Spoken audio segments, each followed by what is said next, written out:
там менты стоят, вот покажу. Все. Менты стоят. Подожди. Хорошо.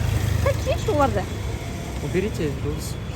Иә, бүгінгі әңгіме полиция жайлы болмақ. Полицияларды алдымен түсіндіріп кетейін. Осы 2014 жылы Орта Африкада соғыс болған. Бұл жерде басқа бір шетелдің адамдарымен емес, мұсылмандар мен христиандар бір-бірімен соғысқан. Олар бір-бірін сойып, кесіп, сондай жаман нәрселер болған. Қазіргі біздің үйде жұмыс істеп жүрген әйелдер, мына жақтағы жұмысшылардан сұрасаң, сол уақытта көрген олар. Сол үшін де Бангидің жан-жағына осындай посттар салып қойған. Ол посттардан өтер кезде, мысалға Буали деген басқа қалаға барғың келсе, полиция арқылы баруың керек. Бір машина жалдасаң, сол машинаның ішінде өзің ғана емес, полиция да бірге болу керек. Енді сол соғыстан кейін осы Орта Африка көп юондықтар келген. Юон деген оон, бірақ оондар обычно бір соғыс бірдеңе бола қалса, олар соғыс болып жатқан кезде бармайды. Соғыс біткеннен кейін барып, не болғанын жазып алады, болды, тірлігі сол. Оондықтардың тағы Руандадан түрлері бар. Руандадан олар да қаралар ғой, олар более-менее араласады, там қойындар ана мынау деген секілді. Одан бөлек негізі қаншама оондықтар жүрген, қаншама ақтар жүрген үшін мына жақта жалпы негізі коррупция деген қатты ғой. Ақша таситын машиналар да бар. Вот олардың түрі осындай ақша тасиды екен. Одан бөлек полициялар да бар. Полициялар осылай машинаның артында 6 адам болып отырады, және олардың барлығының қолында қару бар болады. Муниципальный полиция да бар, олар базарларда жүреді деген секілді, олардың қолдарында да қару болады. Одан бөлек тағы да бұл жақта армия бар ғой, өзінің елдің армиясы.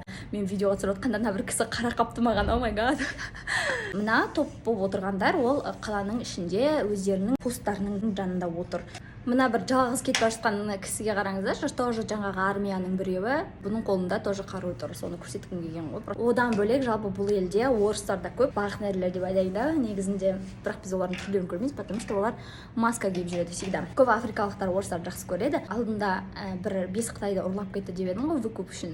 Сол кезде орыстар өсек таратты, біз ана қытайларды құтқаруға бара жатырмыз деп, сөйтсе африкалықтар өздері босата салыпты. Неге бұндай көп армия осы елде бар десеңіздер, өйткені бұл елде көп алмас бар. Даже алдыңғы жылдар мен біраз айтқам, негізі 12 Қытайды атып тастаған деп, олар өйткені олар сол алмас қазатын жерге барған ғой. Иә, бұл жерге келмеңдер деген француздардың бір месседжі сияқты бірдеңе болған ғой. Одан кейін орыстардың несі, осы жерде орыстардың үйі бар, орыстардың үйіне бомба тастап кетіп, ана бомба бір кісіні, бір сізге посылка кеткеніңізде ашса, ана бомба жағып кетіп, ана кісі ауруханаға түсіп қалған болады. Орыстардың үйіне атака жасалғаннан кейін уже бір кезде, бірнеше уақыттан кейін француздардың үйі жанып кетті.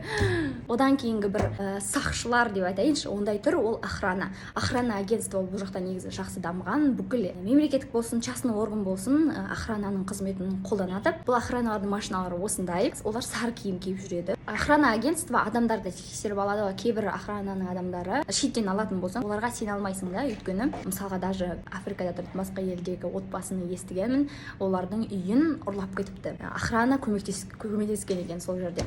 Олар 6-шы этажға шейін өрмелеп шығып, терезеден кіріп, заттарын ұрлап, бәрі ұйықтап жатқан кезде сөйтіп кетіп қалған екен. Сол үшін охраналарда тоже қатты тексеріп тұрған дұрыс болады. Ал ол үшін біздің Орта Африкада не істейді десеңіздерші, ең қызығы осы шығар.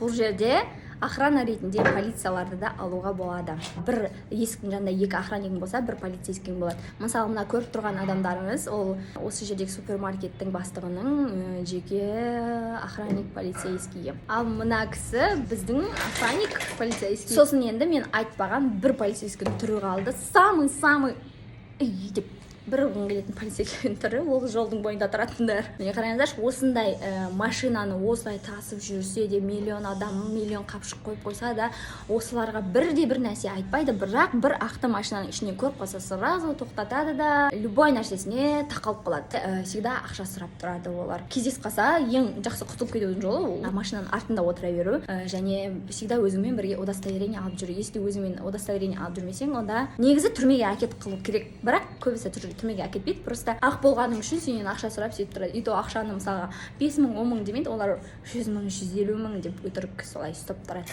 Одан бөлек жолда тұратын, бірақ именно ескерткіштердің жанында тұратын полицейлер де бар. Олар жаңағы ескерткіш жанында ешкім суретке түспесін, фотоға түспесін деп қадағалап тұрады.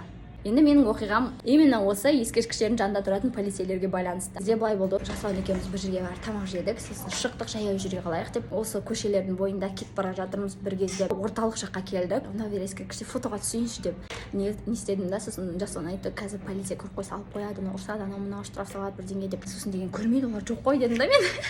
Сөйтіп мына фотоларды алдым осы жерде. Фотоға түсіп тұрған кезінде бір кезде бір әйел келді. Кәне көрсет маған, қандай фотоға түсірдім деді. Жарайды дедім да мен. Телефонымды алды да көріп тұрған бір 10 шақты ма фотоға түсіргенбіз ба деп андай типа енді ана жерде шок жасап жатыр да, типа алды да телефонымды әкеңіз мен удалить етемін дегенім жоқ деп маған бермей қойды. Ана жерде уже ұрысып басады, қалай бермейсің, мен удалить ете саламын, если надо будет деп не істеп жатырмық қой.